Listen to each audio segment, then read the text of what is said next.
জাদ Mamun Presidency ইউনিভার্সিটির রাষ্ট্রবিজ্ঞানের অধ্যাপক। তার গবেষণার প্রধান ক্ষেত্র রাষ্ট্র অর্থনীতি, শ্রম রাজনীতি, নির্বাচন এবং উন্নয়ন। ডক্টর মামুন একজন বিশিষ্ট রাজনৈতিক বিশ্লেষক ও শিক্ষাবিদ, যিনি ভারতের রাজনীতি, নির্বাচন ও অর্থনৈতিক সংস্কার সংক্রান্ত গবেষণায় বিশেষ অবদান রেখেছেন। তিনি 2013 সালে লন্ডনের প্রখ্যাত school of oriental and African studies university of London থেকে পিএইচডি ডিগ্রি অর্জন করেছেন। তিনি 2015 সালে অস্ট্রেলিয়ার সিডনি বিশ্ববিদ্যালয়ে ইলেকট্রাল ইন্টিগ্রিটি প্রজেক্টে একজন সিনিয়র ভিজিটিং ফেলো হিসাবে নিযুক্ত হয়েছেন। এই প্রকল্পে তার কাজ ছিল নির্বাচনী স্বচ্ছতা, বিশ্বব্যাপী গণতন্ত্রের মানদণ্ড ও ভারতের নির্বাচন ব্যবস্থার তুলনামূলক বিশ্লেষণ। তিনি অক্সফোর্ডের আন্তর্জাতিক উন্নয়ন বিভাগে অধ্যাপনা করেছেন এবং বর্তমানে সেখানে এবং ইউনিভার্সিটি অফ লিসবনের ওরিয়েন্টাল ইনস্টিটিউটের সহকারী গবেষক হিসাবে যুক্ত এবং কনজাংচুরা অস্ট্রাল সাও পাওলো ফেডারেল ইউনিভার্সিটির একটি কাউন্সিল বোর্ডের সদস্য। তার রচিত গ্রন্থের মধ্যে রয়েছে গ্লোবালাইজেশন অ্যান্ড লেভেল রিফর্মস এবং লিমিটস অফ বার্গেনিং। তিনি অনেক আন্তর্জাতিক খ্যাতিসম্পন্ন জার্নালে গবেষণা প্রবন্ধ প্রকাশ করেছেন, যার মধ্যে রয়েছে economic and political weekly, journal of south Asian development, international political science review ইত্যাদি। আমরা এরপর কৃতজ্ঞ চিত্রের আমন্ত্রণ জানাতে চাই আজকের এই অনুষ্ঠানের উদ্বোধক প্রফেসর ডক্টর জাদ মামুনকে। প্রফেসর মামুন।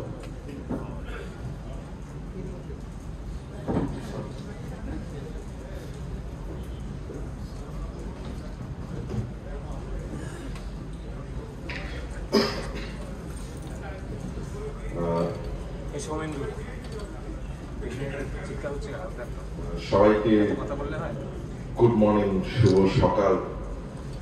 সম্মানিত অতিথি, মঞ্চে উপবিষ্ট বিশিষ্টজনেরা, আয়োজকরা এবং সবার উপরে যারা রক্তদাতা। আজকে এই যে ওয়েস্ট বেঙ্গল ভেটেরিনারি অ্যাসোসিয়েশন আয়োজিত রক্তদান শিবির, সেখানে আমাকে আমন্ত্রণ জানানোর জন্য আমি কৃতজ্ঞতা জ্ঞাপন করছি এবং আমি আপনাদের অভিনন্দন জানাতে চাই যে এই রকম একটা সময়ে আপনারা একটা রক্তদান শিবির আয়োজন করছেন। তার কারণ হচ্ছে যে ধরুন, এই কালকে বিকেলেই আমরা শুনলাম যে ইন্ডিয়া আর পাকিস্তানের মধ্যে একটা যুদ্ধবিরতি অ্যানাউন্স হয়েছে এবং এখানে বক্তারা বক্তব্য রাখার সময় পেহেলগামের অ্যাটাক, ইন্ডিয়া আর পাকিস্তানের মধ্যে উত্তেজনা, এইটা নিয়েই তো আমরা লাস্ট 4-5 দিন ধরে খালি খবরে শুনেছি।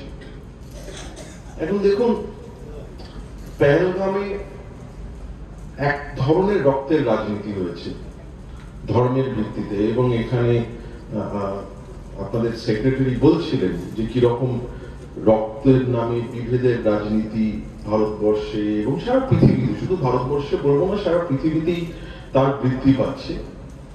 এবং সেখানে একটা রাজনীতি হচ্ছিল, যে রাজনীতিটা আমাদের জীবনের পাঠ, যে রক্তের বদলে রক্ত, মানে এইটা হচ্ছে শাস্তি এবং এটা আমাদের মানবিক প্রবৃত্তির একটা অংশ, যেখানে দাঁড়িয়ে আমরা প্রতিশোধ, প্রতিহিংসা, রক্ত ঝরলে সেই রক্তের বদলা। অন্যদিকে দেখুন, আজকে এখানে যারা রক্ত দিতে এসছেন তারা রক্তের বিনিময়ে কিছু চান না, শুধু রক্ত দিতে এসছে তাতে যাতে কোনো মানুষের ভালো হয়। তাই রক্তকে কেন্দ্র করে একটা মানে জটিল রাজনীতি আছে। আমি সেটা সম্পর্কেই বোধহয় আপনাদের সঙ্গে একটু খোলামেলা আলোচনা করতে চাই। রক্তদান শিবিরের ইতিহাস যদি আমরা দেখি, তাহলে আমরা দেখবো সেই রক্তদান শিবির সেই 1942 সালে দ্বিতীয় বিশ্বযুদ্ধের সময় হচ্ছে প্রথম অর্গানাইজ রক্তদান শিবির হচ্ছে, যেখানে হচ্ছে সৈন্যবাহিনীর জন্য কলকাতা শহরে আমি কলেজ স্ট্রিটের প্রেসিডেন্সিতে, তার পাশেই হচ্ছে all India institute of hygiene, সেইখানে হচ্ছে প্রথম রক্তদান শিবির হচ্ছে এবং মানুষ রক্ত দিচ্ছেন। একটা যুদ্ধের সময় একটা ঐক্যের বন্ধন তৈরি হয়, সেনাবাহিনীর রক্তের প্রয়োজন, এত মানুষ আহত হচ্ছে, সেই জন্য একটা রক্তদান শুরু হয়েছিল। যদিও ইতিহাস বলে যে তারপরেই এই যুদ্ধের উন্মাদনা কমে যাওয়ার পরেই রক্তদান শিবির সেটাও কমে যায়, এবং যেটা শুরু হয় সেটা হচ্ছে পয়সা দিয়ে রক্ত, পেড সার্ভিসেস। এর অনেক পরে, মানে ধরুন 1950-এর দশকে আমরা দেখতে পাচ্ছি যে ভলেন্টারি ব্লাড ডোনেশন, স্বেচ্ছায় রক্তদান, এই আন্দোলন শুরু হচ্ছে। লীলা মুলগাঁওকর বম্বে ওখানে এইরকম একটা মুভমেন্ট শুরু করেন। 1960-এর দশকে আমরা দেখতে পাচ্ছি রেড ক্রস সোসাইটি, যাদবপুর বিশ্ববিদ্যালয়, তারা আস্তে আস্তে ব্লাড ডোনেশন করছে, এবং 1970-এর দশকে রক্তদানটা, স্বেচ্ছায় রক্তদান শিবির, সেই জিনিসটা একটা প্রাতিষ্ঠানিক রূপ পাচ্ছে, ভলেন্টারি ব্লাড ডোনার্স অ্যাসোসিয়েশন তৈরি হচ্ছে। এবং আজকে তো মানে আমার জন্ম 1980 সালে, এবং আমি শুনছিলাম এই রক্তদান শিবিরটা 1988-89 সাল থেকে কন্টিনিউয়াসলি চলছে। তার ফলে এটা আমাদের একটা রক্তদান শিবির। আমরা প্রেসিডেন্সিতেও একটা ব্লাড ডোনেশন ক্যাম্প করি, তার কারণ আমরা যখনই সমাজের জন্য কোনো কাজ করব ভাবি, তার মধ্যে রক্তদানটা আমরা সবসময় এটা আমাদের একটা সংস্কৃতির পার্ট হয়ে গেছে। আপনি মানুষের জন্য, সেবার জন্য কিছু করবেন, রক্তদানটা তার একটা পার্ট, এবং আমরা সবাই এটা করি। এই সংস্কৃতি তৈরি হয়েছে, এবং এই সংস্কৃতিটা ভাবো, এখানে আমরা স্বেচ্ছায় রক্তদান করছি, এবং আমরা চাইছি যে এই রক্ত যেন কেনা বেচা না হয়। আমরা এটাও জানি, আমরা কেন রক্তদান করছি, তার কারণ জানি যে রক্ত এমন একটা জিনিস যেটা তো ফ্যাক্টরিতে তৈরি করা যায় না, যেটাকে সিনথেসাইজ করা যাবে না, যেটা ডিপেন্ড করছে আপনাদের মতো যারা ডোনার, তারা যে রক্তটা দেবেন তার উপরে। এবং আমরা এটাও জানি যে সারা পৃথিবীতে রক্তের চাহিদা আছে, যতজন রক্ত দিচ্ছেন আর যত রক্তের প্রয়োজন সেটা কখনোই মিলছে না। আমি এখানে আসবো বলেই একটু ইন্টারনেট ঘাটাঘাটি করছিলাম, যদিও ইন্টারনেটের তথ্য পরিসংখ্যান একটু যাচাই করে নেওয়ার ব্যাপার আছে, ডাক্তারবাবুরা বেটার বলবে, কিন্তু আমি পড়ছিলাম যে ভারতবর্ষে বোধহয় 5 কোটি ইউনিট রক্তের প্রয়োজন, আমরা মোটামুটি 2.5 কোটি ইউনিট মতো নাকি রক্ত পাই, মানে 50% অফ আওয়ার নিডস, আমরা পুরো নিড ফুলফিল করতে পারি না, আরো বহু মানুষকে এগিয়ে এসে রক্ত দিতে হবে। এবং আপনারা সবাই জানেন, ডাক্তারদের সামনে এইসব কথা বলে তো লাভ নেই, যে মানে এটা পলিটিক্যাল সায়েন্সের কাউকে হলে বলতাম যে 1টা ইউনিট রক্ত 3 ভাবে মানুষের প্রাণ বাঁচাতে পারে, কিন্তু আপনাদের সামনে সেই কথা বলে সময়, আপনারা আমার চেয়ে এগুলো বেশি জানেন। কিন্তু এটা ঠিক যে রক্ত এমন একটা জিনিস যেটা বহু মানুষের প্রাণ বাঁচায়, এবং এই নীলরতন বাবু যেভাবে বলছিলেন, শুধু মানুষের প্রাণ বাঁচায় না, হয়তো সমাজকেও বাঁচায়। আমি সেই জন্য একটু রক্ত নিয়ে আপনাদের সঙ্গে একটা আলোচনা করি, কিন্তু শুরু করবো আমার একটা ব্যক্তিগত গল্প, মানে গল্প বলবো না, একটা সত্যি ঘটনা। আমার মাস্তুতো বোনের ছেলের, বাচ্চা ছেলে, 6 বছর বয়স, আর্লি অনসেট অফ লিউকেমিয়া ধরা পড়লো, মেডিকেল কলেজে নিয়ে এসে ভর্তি করা হলো, এবং তারপর শুরু হলো ওই ব্লাড ট্রান্সফিউশন। এবং আমি আপনাকে বলছি, আজকে সে প্রায় সুস্থ, তাকে বছরে 1বার করে, এখন তার 10 বছর বয়স হচ্ছে, বছরে 1বার করে তাকে টেস্ট করতে হয়। রক্ত দিয়েছিল আমাদের আত্মীয়, বন্ধু বান্ধব, আমার ছাত্র, পরিচিত। এবং এই যে ছেলেটি, সে যে আজকে সুস্থ হয়েছে, বেঁচে আছে, তার পেছনে এই অগণিত মানুষের স্বেচ্ছায় রক্তদান হচ্ছে তার কারণ। এই রক্তটা না পেলে তাকে বাঁচানো যেত না। এবং সেখানে মানুষ, মানে কি বলবো, ধর্ম, বয়স, আমার ছাত্ররা আমার চেয়ে ছোট, আত্মীয় স্বজন, বন্ধু, এরা সবকিছু ভুলে গিয়ে রক্তদান করেছিল বলেই আমার বোনের ছেলেটা আজকে বেঁচে আছে। এটা একটা ব্যক্তিগত, এই জন্যই বললাম যে ওই মানুষগুলোকে যখন পৌঁছেছি, বলেছি যে রক্ত লাগবে, তারা স্বেচ্ছায় রক্তটা দিয়েছিল বলেই হচ্ছে আজকে সেই মেডিকেল প্রসিডিওর গুলো, ট্রান্সফিউশন গুলো করা গেছে। সেই জন্য আমি রক্তদান সম্পর্কে খুব সেন্সিটিভ, আমি খুব সাপোর্ট করি। এখন রক্তের রাজনীতি আমি এই জন্য বলছি, তার কারণ আমি এইভাবেই বলছি, তার কারণ হচ্ছে আপনি যদি লাস্ট 3-4 দিনের টিভি প্রোগ্রাম দেখেন, বা 3-4 দিন কেন, এই সাধারণত যদি সংবাদ দেখেন, নিউজ দেখেন, যেভাবে আমাদের সংবাদ মাধ্যম যেভাবে মানে যে কোনো ঘটনাকে প্রেজেন্ট করে, দেখবেন একটা উন্মাদনা আছে, এবং সেই উন্মাদনাটা তারা এমনি প্রেজেন্ট করে না। তারা জানে যে সমাজে এই উন্মাদনার একটা গ্রহণযোগ্যতা আছে, যে যত বেশি উন্মাদনা দেখাতে পারবে তার টিআরপি তত বাড়বে। এবং সঙ্গে সঙ্গে আমরা দেখতে পাচ্ছি নানান ধরনের ঘটনা, সেটা মুর্শিদাবাদ আমাদের খুব কাছে, পেহেলগাঁও আলোচনা হলো, centre for study of society and secularism বলে দিল্লিতে একটা, বম্বেতে একটা সংগঠন আছে, তারা হচ্ছে ধর্মীয় দাঙ্গা বা ধর্মীয় সংঘাত যা হয় ভারতবর্ষে সেটাকে রেকর্ড করে। তারা দেখাচ্ছে যে 2024 সালে লেটেস্ট যেটা বেরিয়েছে, সারা ভারতবর্ষে 59খানা এইরকম ঘটনা ঘটেছে। 59খানা, আমরা অনেকগুলোর খোঁজ খবরও পাই না। একটা এইবার এইরকম একটা সমাজে, যে সমাজে 3টে জিনিস আছে আমি বলতে চাই। 1 নম্বর হচ্ছে যে এই সমাজটা একটা বৈষম্যের সমাজ। চিকিৎসা অনেকটা পণ্যায়িত হয়ে গেছে, এই নিয়ে কোনো অনস্বীকার্য জায়গা। সরকারি হাসপাতালে হচ্ছে একরকম চিকিৎসা, একরকম তার টাকা, পরিকাঠামোর মধ্যে একটা এত মানুষের চাপ। অন্যদিকে একটা বেসরকারি শিক্ষা ব্যবস্থা, একটা বেসরকারি স্বাস্থ্য ব্যবস্থা গড়ে উঠেছে, যেখানে হচ্ছে আপনার কাছে টাকা থাকলে আপনি সবচেয়ে ভালো ট্রিটমেন্টটা পাবেন। এবং এটাকে আমরা বলি কমোডিফিকেশন। স্বাস্থ্য তো একটা পণ্য, আজকে শিক্ষাও সেদিকে এগোচ্ছে। যার টাকা থাকবে সে বেসরকারি বিশ্ববিদ্যালয়ে ভালো পরিষেবা পেয়ে ভালোভাবে পড়াশোনা করবে, আর সরকারি ব্যবস্থাগুলোকে আস্তে আস্তে মানে কি বলবো শুকিয়ে দেওয়া হয়েছে। অর্থ না দিয়ে, অ্যাপয়েন্টমেন্ট না করে একটা শুকিয়ে দেওয়া হচ্ছে। এর মধ্যে একটা দীর্ঘায়িত রাজনীতি আছে, যে রাজনীতিতে হচ্ছে সরকারি ব্যবস্থাটাকে যদি আমরা বিফল না করতে পারি, তাহলে বেসরকারি ব্যবস্থা কোনোদিন নিজের জায়গা করতে পারবে না। এবং এটা আমরা পৃথিবীর সব জায়গায় প্রাইভেটাইজেশনের একটা রূপ দেখেছি। ফলে স্বাস্থ্য একটা কমোডিটি, আমরা চাই না এটা হোক, কিন্তু একটা কমোডিফিকেশন হয়েছে, সমস্ত কিছুর কমোডিফিকেশন করছে। দ্বিতীয়, যে আজকে সারা পৃথিবীতে এক ধরনের রাজনীতির আস্ফালন ঘটেছে, যে রাজনীতিটাকে আমরা বিভিন্ন নামে জানি। কেউ বলবে, মানে ধরুন উদাহরণ দিয়ে বলি, ডোনাল্ড ট্রাম্পের কথা বলো। ট্রাম্পের বেসিক বক্তব্য হচ্ছে আমেরিকাকে আবার গ্রেট করতে হবে, মেক আমেরিকা গ্রেট অ্যাগেন। এবং আমেরিকাকে গ্রেট করার অন্তরায় কি না, অন্তরায় হচ্ছে ইলিগাল ইমিগ্রেন্ট, মেক্সিকান, ল্যাটিনো, মুসলিম, ব্রাউন, মানে নন হোয়াইট যত আছে তারাই হচ্ছে আমেরিকাকে গ্রেট করার ক্ষেত্রে প্রধান অন্তরায়। এটা শুধুমাত্র ডোনাল্ড ট্রাম্পের রাজনীতি না, এই রাজনীতি অনেক বিশ্বের নেতা করছেন।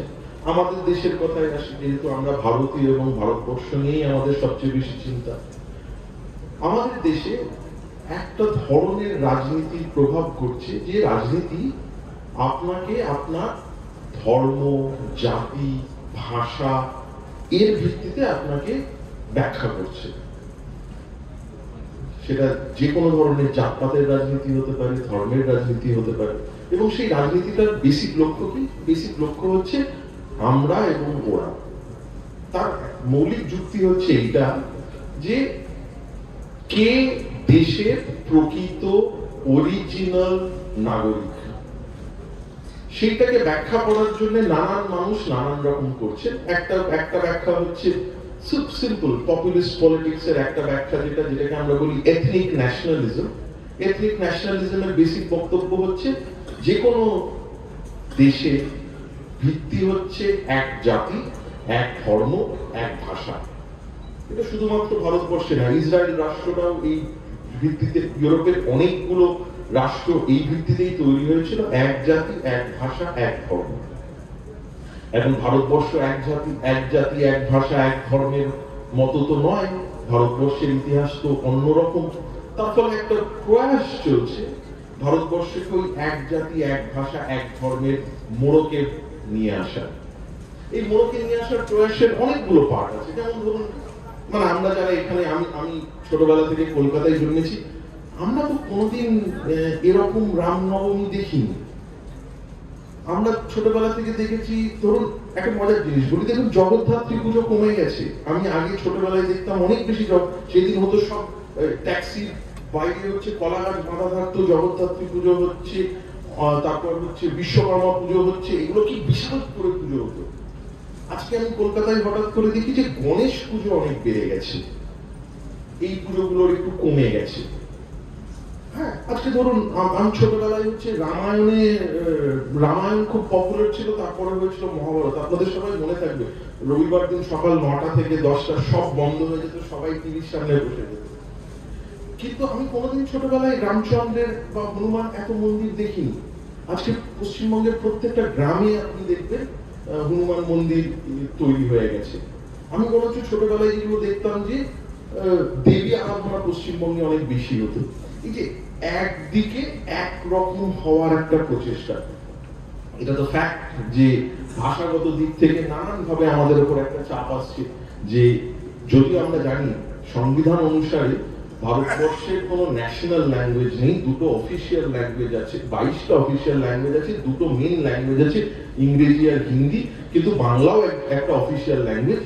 কিন্তু আস্তে আস্তে বিভিন্ন রকম সরকারি অর্ডারে আসছে হচ্ছে যে হিন্দিটাকে একটু প্রমোট করতে হবে, হিন্দি প্রমোট করতে হবে। হিন্দি প্রমোট করার জন্য টাকা আসছে, হিন্দি ডিপার্টমেন্টে বেশি টাকা আসছে, তার কারণ একটা ভাষা দিয়ে আস্তে আস্তে দেশটাকে তৈরি করতে হবে।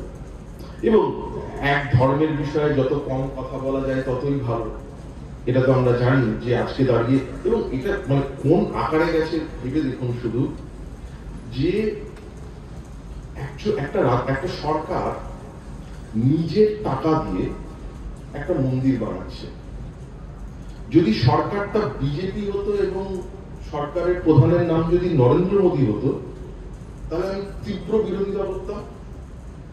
কিন্তু সরকার হচ্ছে খুব সেকুলার, সরকারের যিনি প্রধান তিনি সব ধর্মের সবকিছুতে থাকেন, তার জন্য 250 কোটি টাকা সরকারি টাকা খরচা করে মন্দির বানিয়ে দিল। পশ্চিমবঙ্গের ঘটনা, দীঘার মন্দির।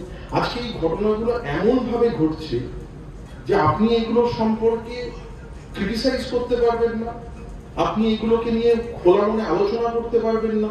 এমন একটা পরিবেশ তৈরি করে দেওয়া হচ্ছে যে পরিবেশে যুক্তি বুদ্ধি দিয়ে আলোচনা যদি করি, যদি আমি এটা বলি যে একটা ধর্মনিরপেক্ষ দেশের সরকার কি করে সরকারি কোষাগার থেকে টাকা বার করে যে কোনো ধর্মের জন্য করে, এটা কি করে হতে পারে, সেই প্রশ্নটাই করার আপনার অবকাশ নেই।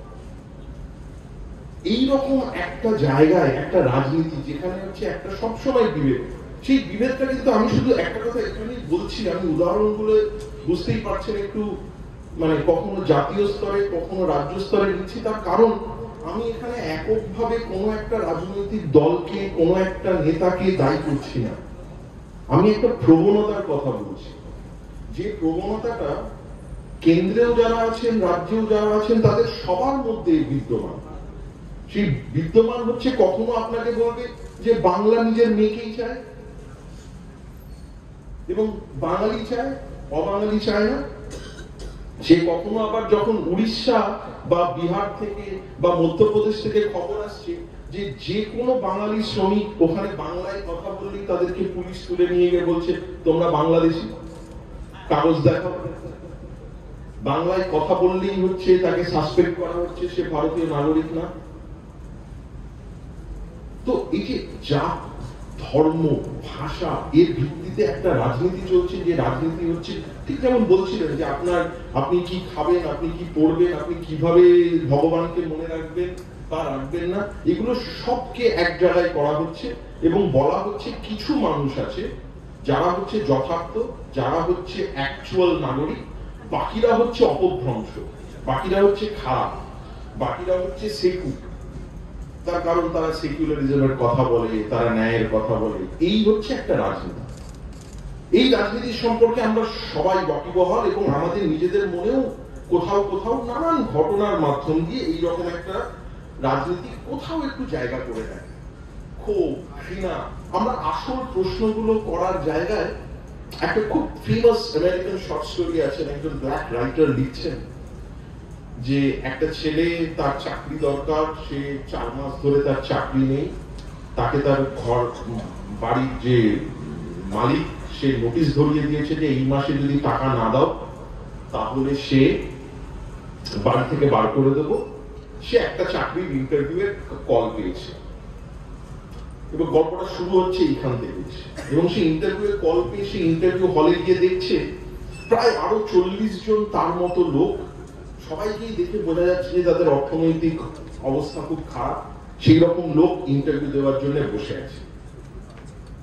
সে তখন সবার সঙ্গে কথা বলতে আরম্ভ করছে এবং জানার চেষ্টা করছে কে কোত্থেকে এসছে, এবং অবশেষে সে আইডেন্টিফাই করছে যে আমার 8 জন কম্পিটিটর আছে। এই 40 জনের মধ্যে বাকিরা তো আমার মতো এক্সপিরিয়েন্স নেই, আমার মতো টাইপ করতে পারে না, আমার মতো পড়াশোনা নেই।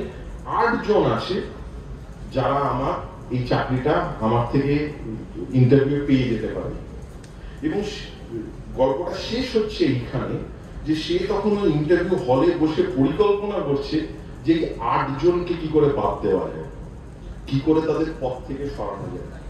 এই গল্পটার মৌলিক মেসেজটা এইটা, মানে ছোট গল্প, অসমাপ্ত, আপনি পড়ে ভাববেন যে এরপর কি হলো, সে কি 8 জনকে খুন করলো নাকি সে কি করলো, আমরা জানি না কি হলো।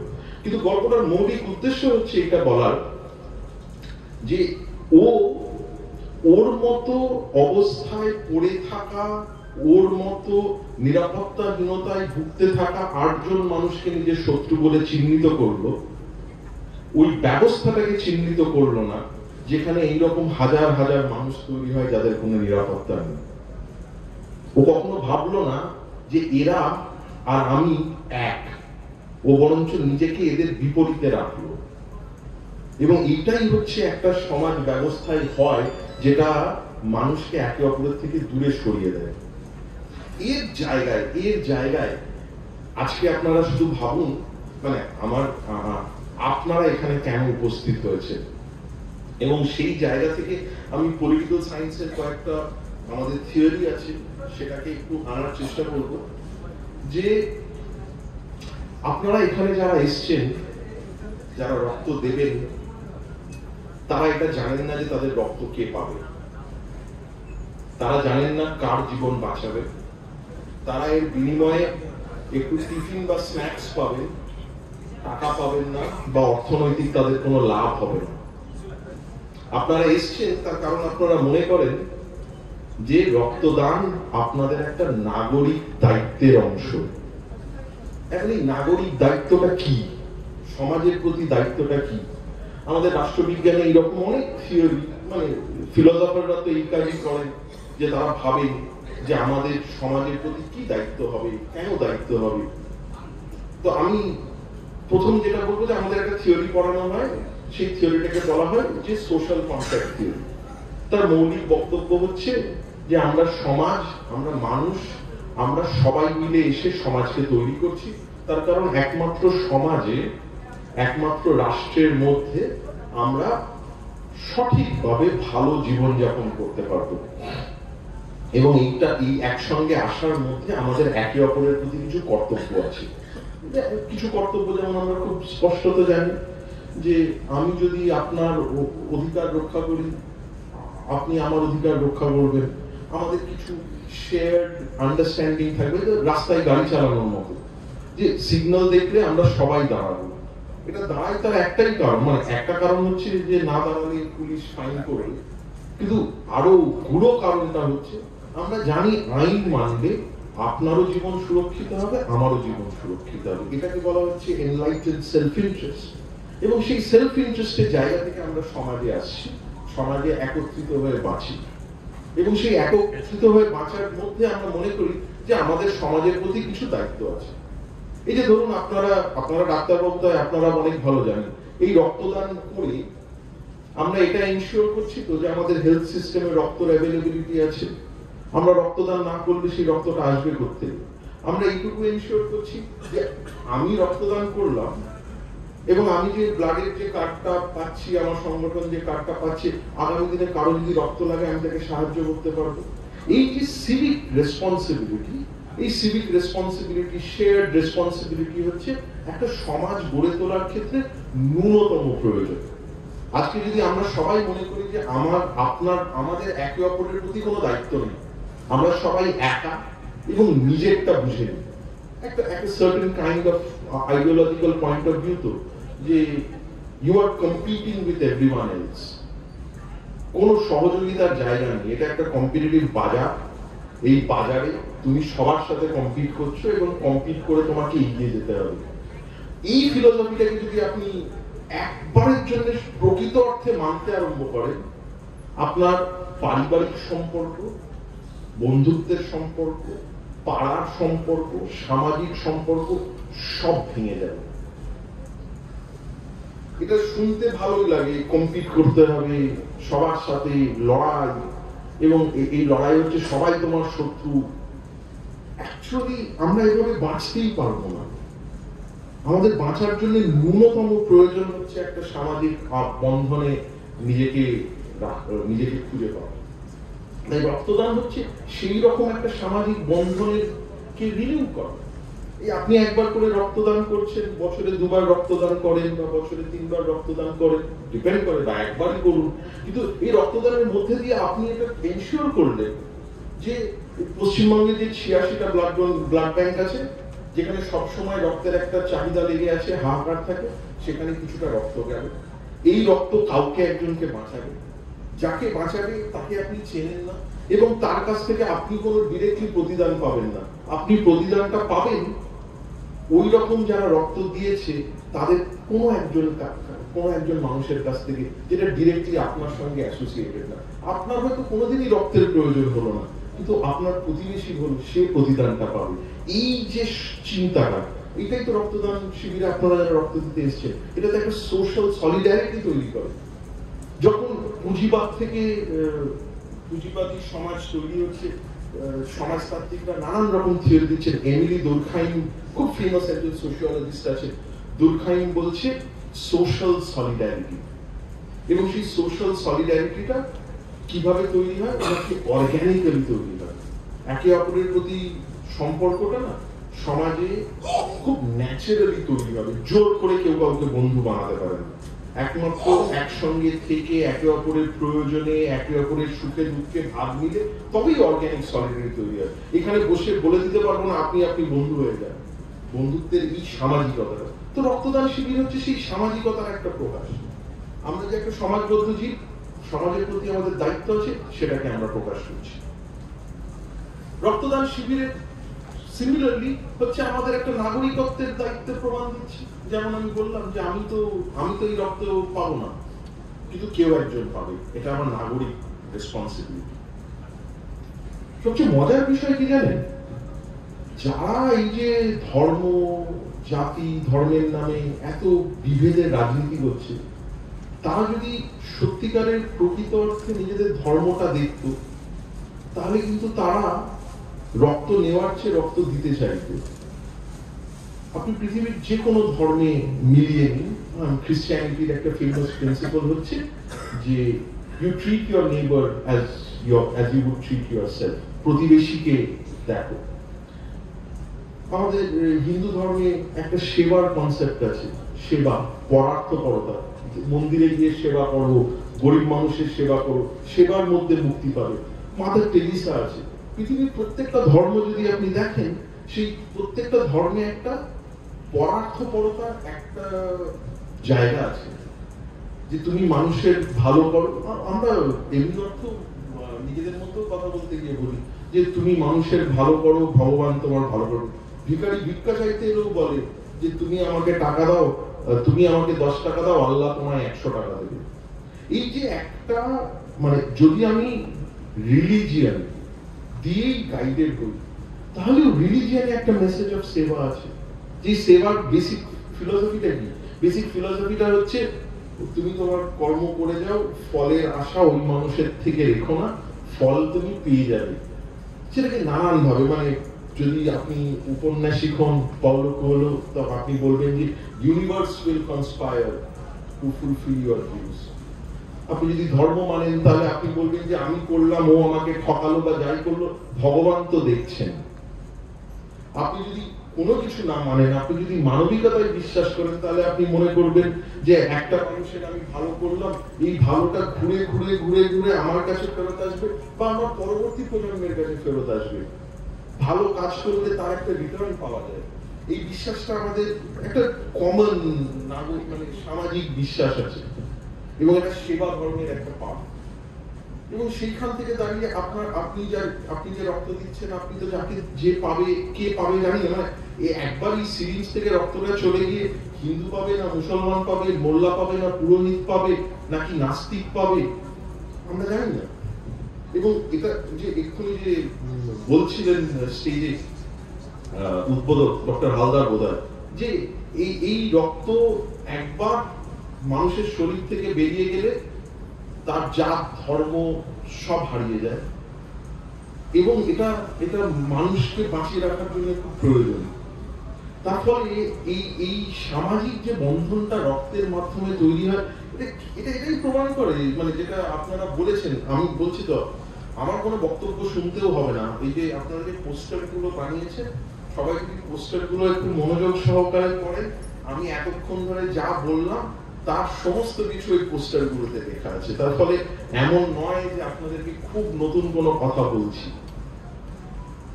এবং এটা ভাবুন যে আজকে এই যে রক্ত দিচ্ছেন, এটার মধ্যে কিন্তু আরেকটাও রাজনীতি আছে, যে রাজনীতিটা হচ্ছে স্বাস্থ্যকে পণ্যায়িত করার বিরুদ্ধে। আজকে আপনাদের সবার কাছে অপশন ছিল, মানে থিওরিটিক্যালি অপশন ছিল রক্তটা বেঁচে দেওয়া, কিন্তু আপনারা বিক্রি করছেন না। তার কারণ জানেন এটা একটা অমূল্য জিনিস, এটাকে পয়সা দিয়ে বিক্রি করা যায় না। এবং এই জিনিসটা যাতে সমাজের সবচেয়ে বড় অংশের মানুষের কাছে পৌঁছায়, তার জন্য আপনারা হচ্ছে নিজের রক্ত স্বেচ্ছায় দিচ্ছেন।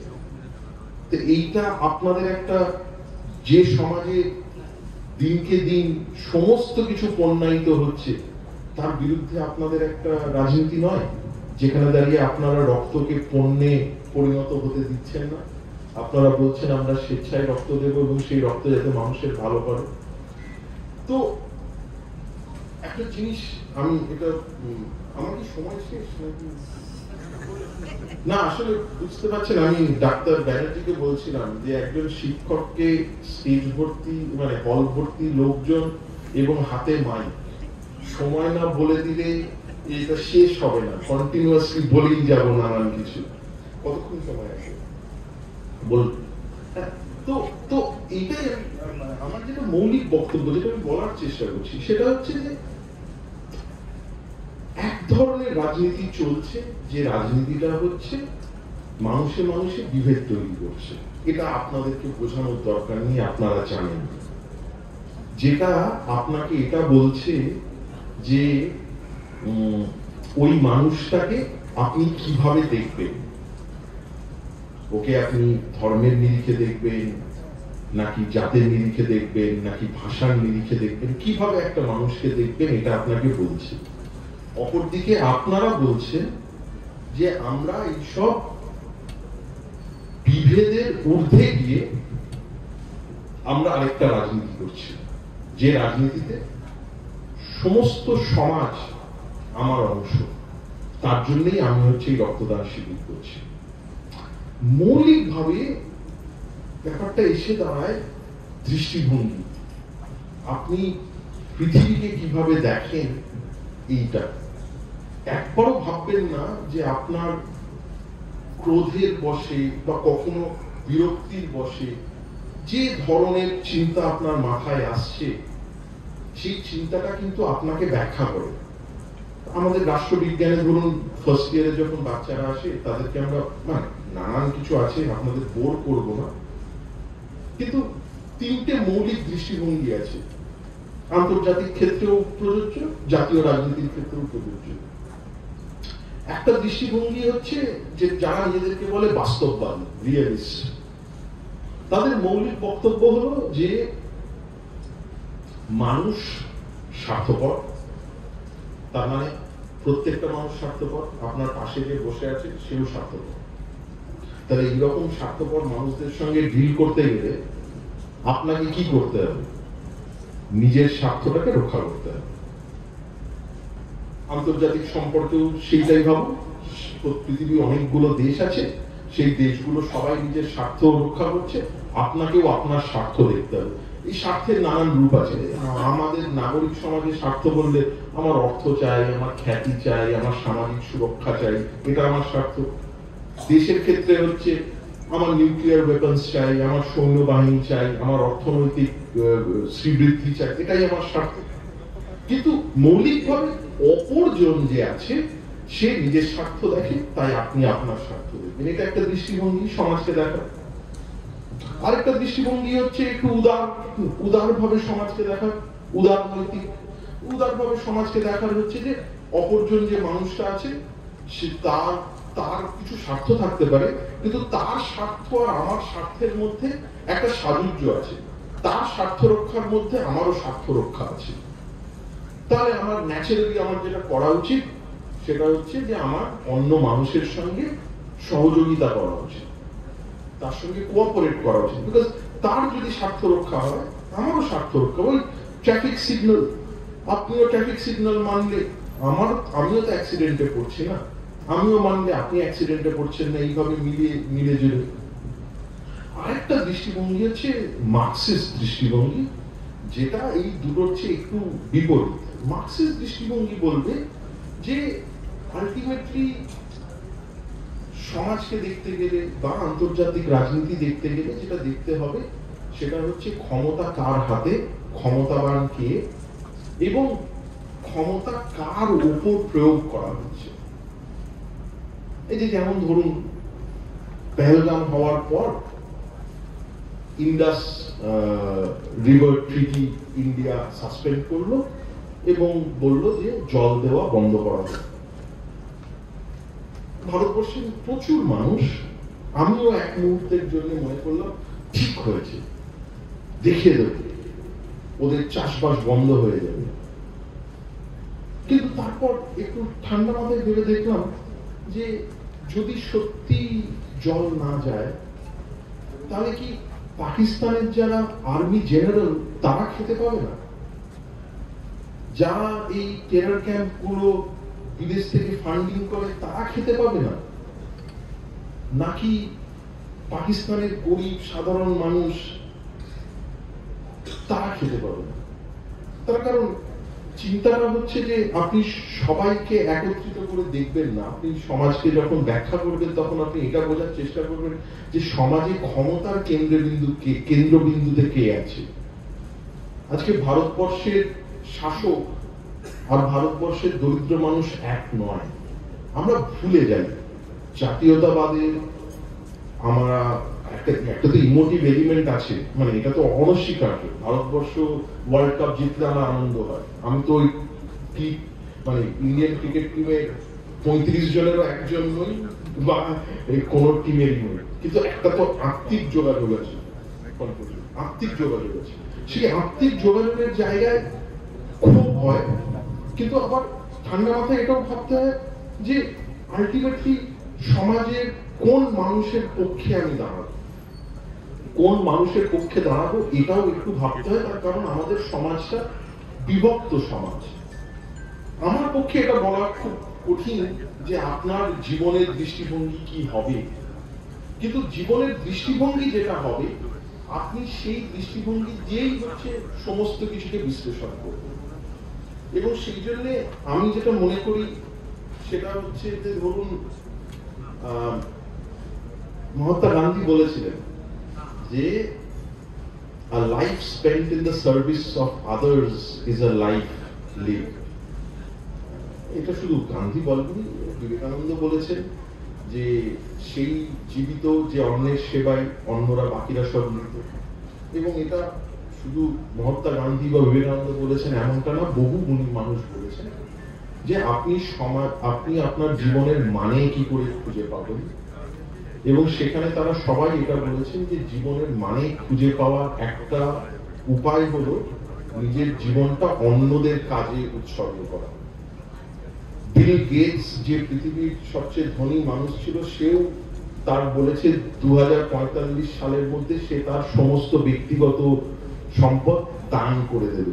এটা ফ্যাক্ট যে বিল গেটস যদি তার ব্যক্তিগত সম্পদ দান করে দেয়, আমরা বিল গেটসকে বহুদিন বেশি মনে রাখবো যদি সে পৃথিবীর সবচেয়ে ধনী লোক হয়ে মারা যায়। অন্যদের সেবা করলে একটা জীবনের একটা মানে আছে। সেই রাজনীতির মধ্যে একটা পার্ট হচ্ছে এই রক্তদান শিবির।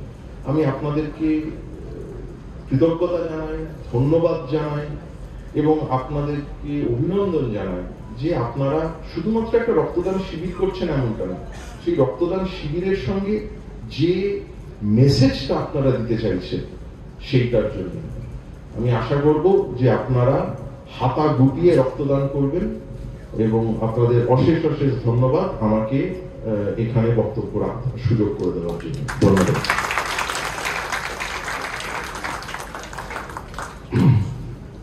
আমরা সম্পৃক্ত, আমরা ঋদ্ধ।